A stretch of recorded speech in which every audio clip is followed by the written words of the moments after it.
right, so hello, Leo listeners. Cara here from Leo Listening, where I help intrepid travelers and adventurous expats improve their English listening skills. So I'm continuing with my little interview sequence. I guess we could call that interviewees coming on to chat.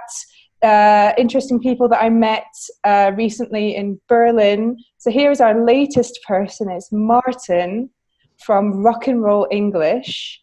So you may have heard of him already if you like podcasts, because Rock and Roll English is a podcast. And Martin lives in Palermo. See, I've been doing my homework. So definitely have. Well done. Ciao, Martin. Or do they call you Martino? Yeah, some people do. Yeah, they call me Martino. Yeah, which is quite nice. Yeah. Yeah, it's the Italian version of your name. Yeah, I know this because there's an Italian guy in my yoga class here in France, and he's called Martino. Ah, great name. When I actually first arrived in Italy, just because I was just a stupid English person, basically, and had no idea of almost people outside of the world. I was a complete idiot, basically. When I would introduce myself, I would use like my sort of normal way of talking, and I would introduce myself as Martin, and nobody understood. So now I introduce myself as Martin, and everybody understands. Yeah, to really enunciate the words.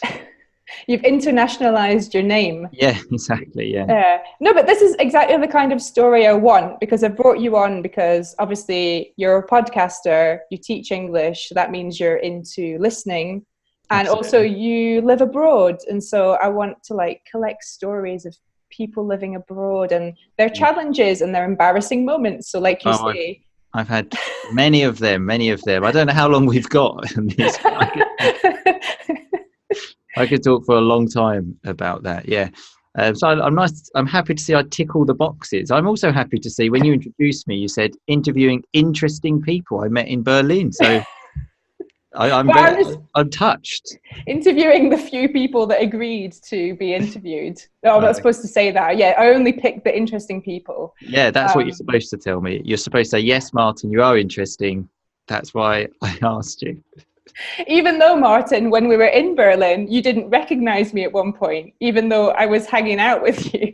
That's true. It was lots of people in lots of quick space. It was too much for my small brain. That's the problem. It's because I put on my sunglasses and. That is true. Now you say it, I remember. So it was your fault. Okay, thanks for that. All right. Yeah. Well, let's get to it then. So do you want to like tell us a bit more about everything really? So like Rock and Roll English, why you ended up living in Italy. Go. Yeah. Life story, please. Okay. Well, one thing I would like to say about this, again, when we were in Berlin and they were talking to us about the importance of your story, and I remember you specifically saying your story is very boring. And I have to say my story is very much in the boring category as well. Okay. So let's start from the beginning. Well, obviously not from when I was born, but left university, and then I worked in banking actually in London. I worked in investment banking, and then I think I think I had a dream of being like the Wolf of Wall Street when I was when I was young, which very quickly I realized that whole lifestyle wasn't for me. And so I decided to just go to Italy for a few months for an experience, because my grandparents were Italian. Okay. And so I'd always said to myself, one day I'm going to learn. And I thought, okay, I've quit my job, so I'm going to go there for a bit. And that was like 9 years ago. So. Wow. Yeah, exactly. And then so when I came here, I got a job. I went to Rome actually first, and I got a job teaching English in a bank. Okay, makes sense. Yeah, exactly, because I obviously knew the sort of terminology. And then I thought, you know what, I quite like this teaching business. So then, did the qualifications, stuff like that, kept with it. And then I did actually very quickly, briefly move home, but then I started working for an Italian company in London doing the same kind of thing. And then they had an office in Palermo, and this is how I ended up here.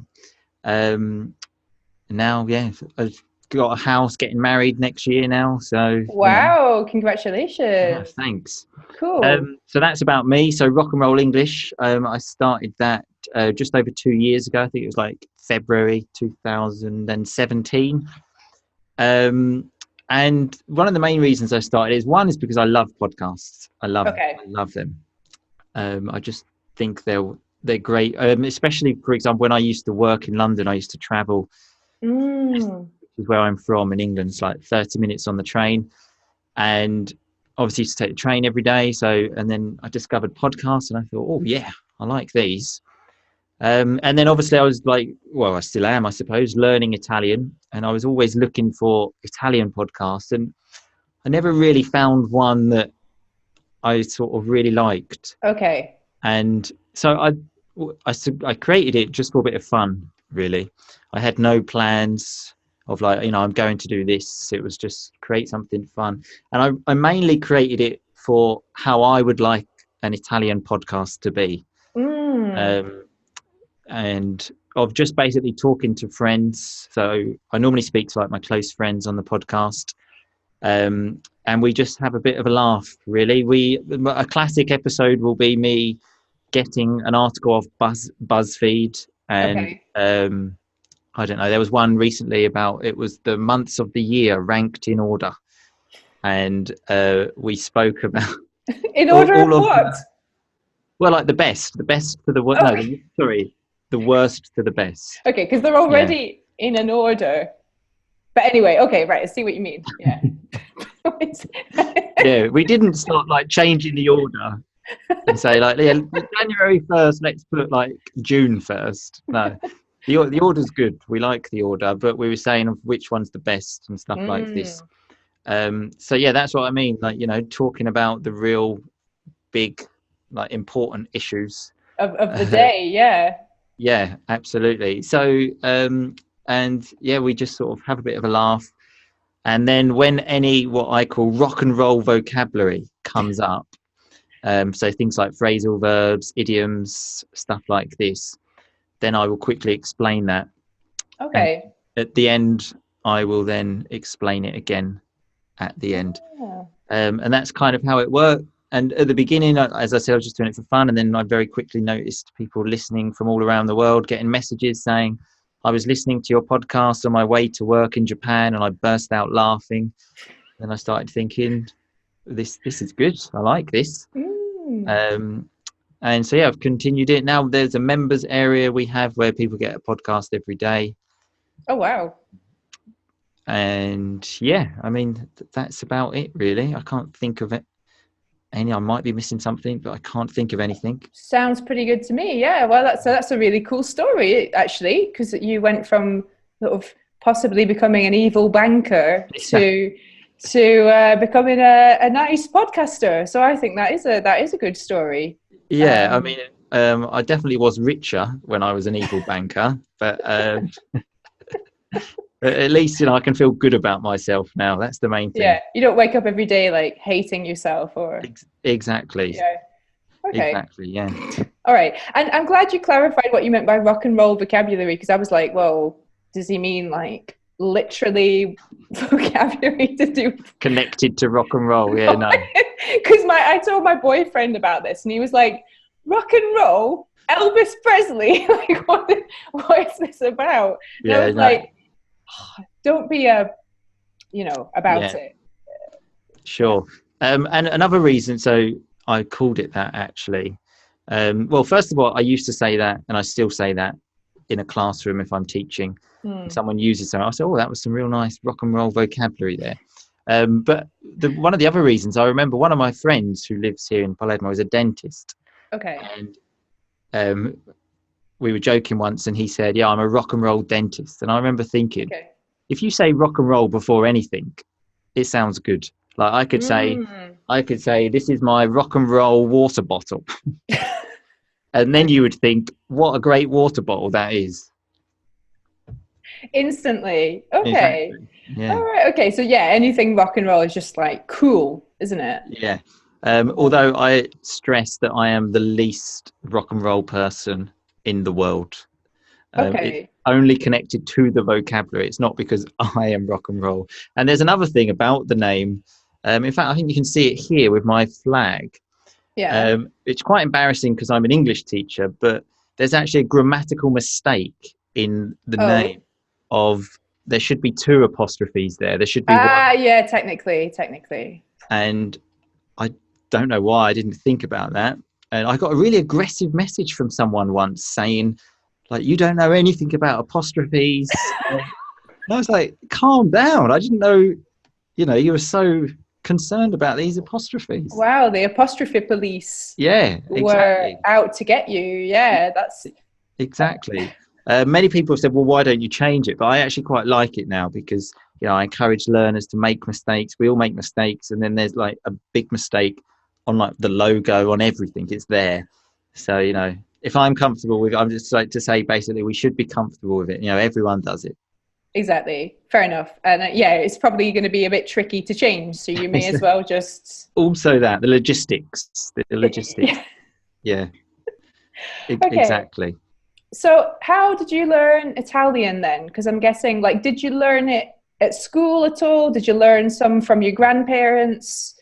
No, not at all. Nothing. I was terrible at languages at school. As you know, I imagine growing up in the UK, and we can choose a language. Well, we certainly could in my school, and I didn't even do one. I did it like French until I was about 14, and then I thought, this isn't important because a complete idiot as a 14-year-old that I was. So I didn't know Yeah. anything about languages. My grandparents didn't teach me anything. And even with that, my goal was to talk to them in Italian. But then Okay.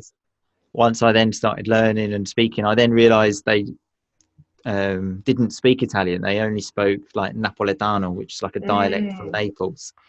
So I still couldn't really speak to them. Okay. But no, so how did I learn it? Certainly it was, and I suppose still is, because obviously I haven't finished learning. I would never say I've completely learned everything of the language. So yeah, it was very difficult. I had a lot of difficulty just because I had no idea about any like strategies of learning languages. Okay. I learned the grammar. I bought a grammar book and I was like studying all this advanced grammar, but I couldn't even like string together like the most simple of phrases, which probably wasn't a good way to go about it. But well, just sort of like reading, listening, trying to talk to people. But I always say my biggest sort of increase of like my like capabilities in the language, and I'm sure you will like this, is when I watched all of Sex and the City in Italian. Yeah, I know. A really good choice of program. I know. I actually remember it was with my ex-girlfriend, and she made me watch an episode. Okay. And I remember saying no, like I don't want to watch it because I won't understand anything. And then like we watched it, and because obviously if you watch Sex and the City, they're not talking about politics and economics and stuff like this. And then I could actually understand it. Well, obviously not everything, but I could follow the story. Yeah. And that like motivated me quite a lot. And I was like, oh my god, like I understood that. And then so then we broke up, and then but she gave me Sex and the City. She made me discover Sex and the City, so she'll always have a place in my heart for that. I can understand. That's another brilliant story. That's so cool. Like Yeah. how I learned Italian thanks to Carrie Bradshaw. Yes, Exactly. So I watched all of the series, the films. The films are bad as well. Yeah, So no, the films aren't great, but there was one great bit when they start singing on stage. okay. That was amazing. That was like It was worth it for that. oh yeah, that was amazing.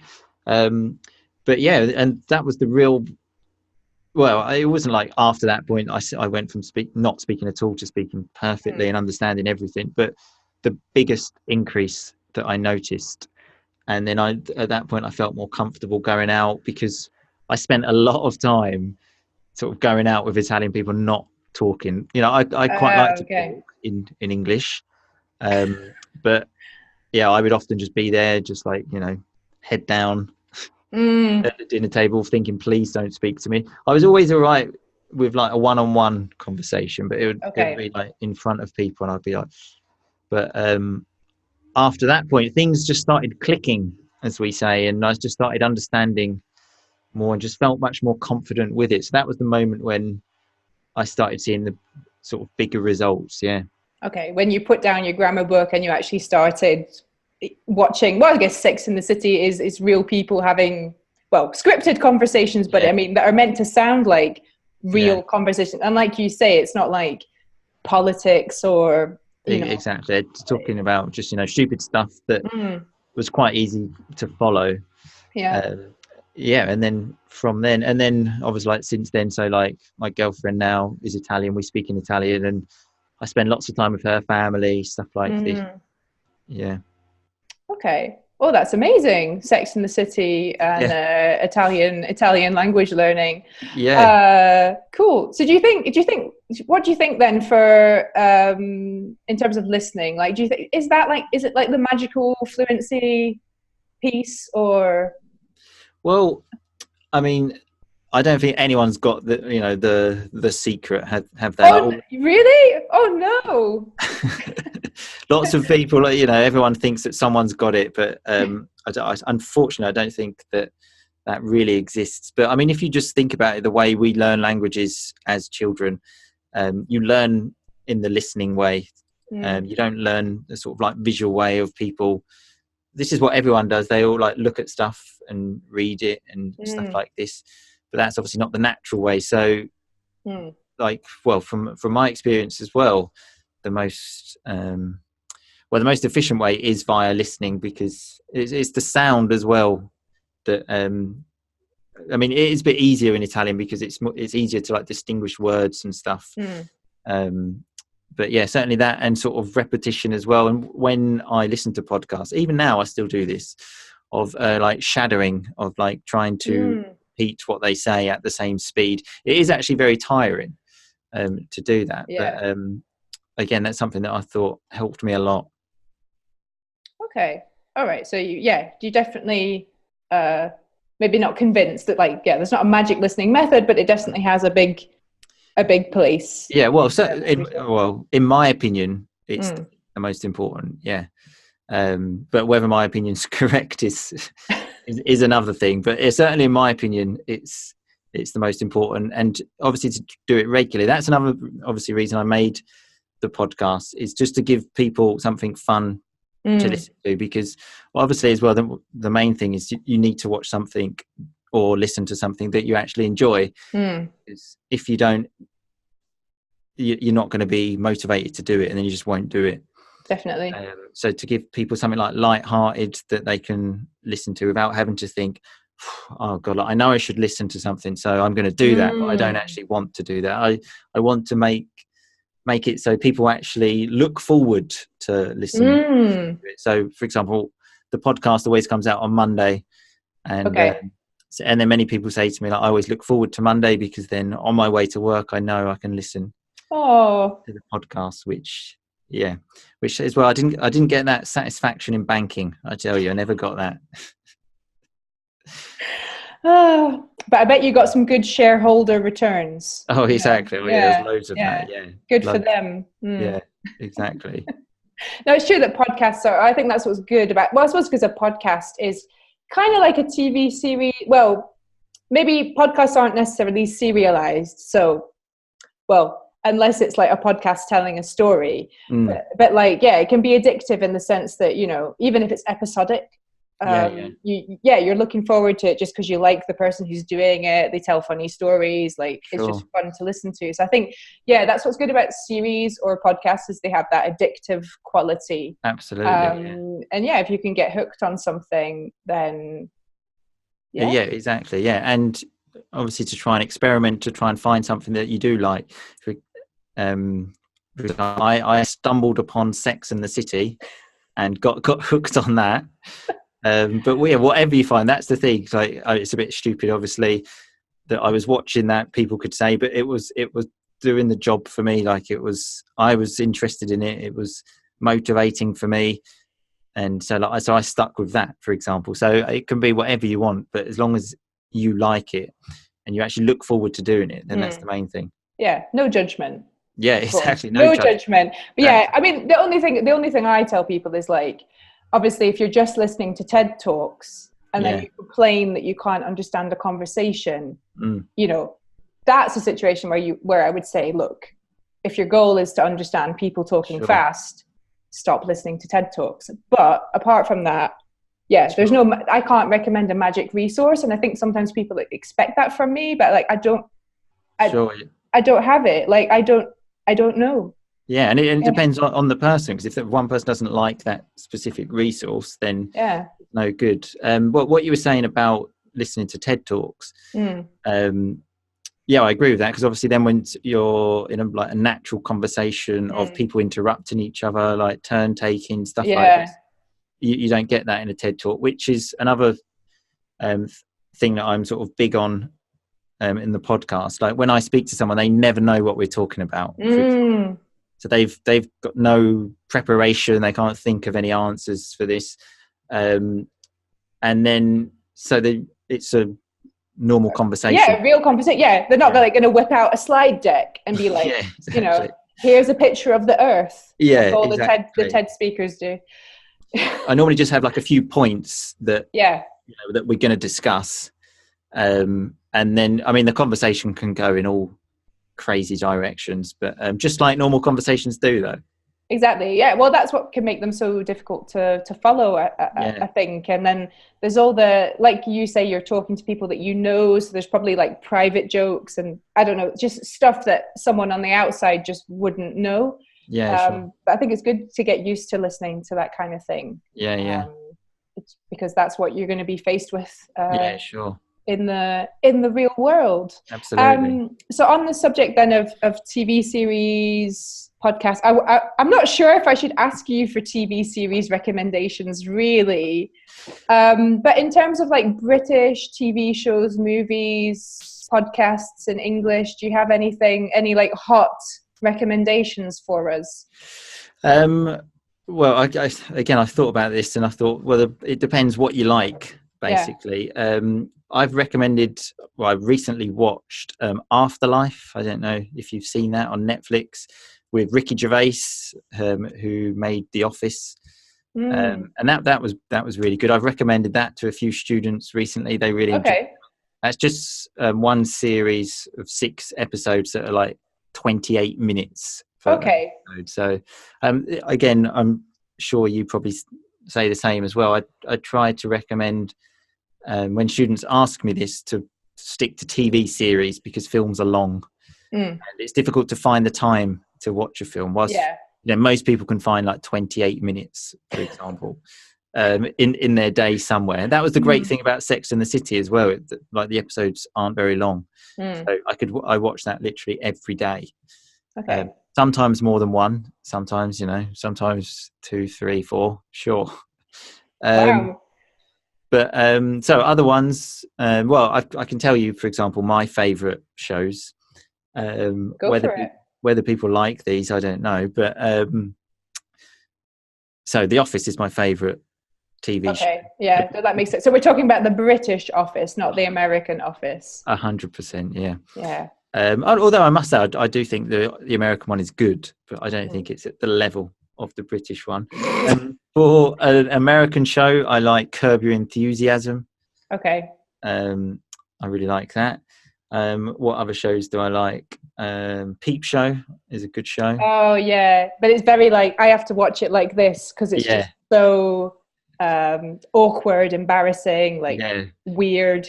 That's the kind of thing, I don't know why, but I like. As for podcasts, a fantastic podcast is called Quick Brain with Jim Quick. That's my favorite podcast without a doubt. And he just gives you tips for like remembering things, like memory tips and stuff like this, but it's really, really interesting. I listen to lots of podcasts about football, but I don't think people are particularly interested in that. I discovered a podcast recently, actually, about marketing, if people are interested in marketing, obviously. But the good thing about it is it has all of the transcripts on your phone. Oh, that's amazing. Yeah, it's by Russell Brunson, called Marketing Secrets. Okay. All right, cool. Well, it's worth listening to then for the well, I don't want to say like you should listen to it because there's a transcript, because that's like the TED Talk logic. Like, well, listen to it because no, you don't listen to something because there's a transcript. You listen to it because you want to listen to it, and it corresponds to what you understand. If there's a transcript, bonus, and I will try to help you find, stuff you like and that has a transcript. Yeah, exactly. Yeah. Although that is the good thing about TV shows and movies, because the subtitles are basically an instant transcript. Yeah, exactly. Yeah. Especially podcasts. I mean, it's the same for TV series, but there are so many out there. So that's what I always say to students. For example, if you like, I don't know, photography, you just go on your podcast app and write photography. True. And podcasts are so easy to make. Even I can make them. That is how. That's how easy they are. Okay. Is that like a warning? Like, say basically that there are so many because everyone and lots of people make them. Because you just literally just need a microphone and a computer, and then you can start. Very true. Yeah, no, that's a good point. In fact, you could even make one yourself. I actually came across somebody learning English who decided to make his own podcast to improve his. What was his name? Oh God, I can't remember. Zdenek.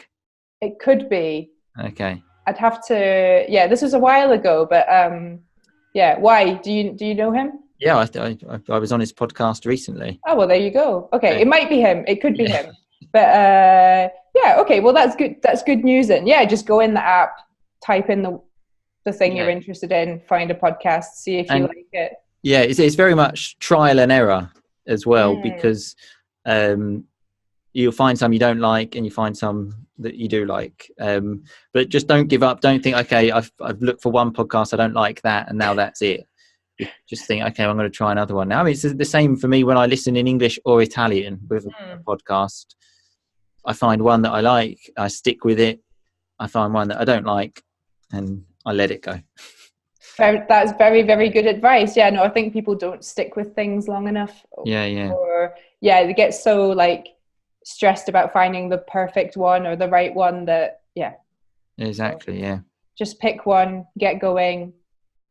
See if you're excited to listen to it on the way to work on a Monday morning, then it's a good sign. Exactly. Stick with it. If it's not broke, don't fix it.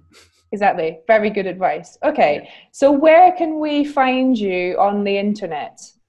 If you type Rock and Roll English into Google, you'll find me. Facebook, Instagram, in any of the podcast apps, Spotify. Yeah, just Rock and Roll English. And you can put it in any of the apostrophe ways, and it will still.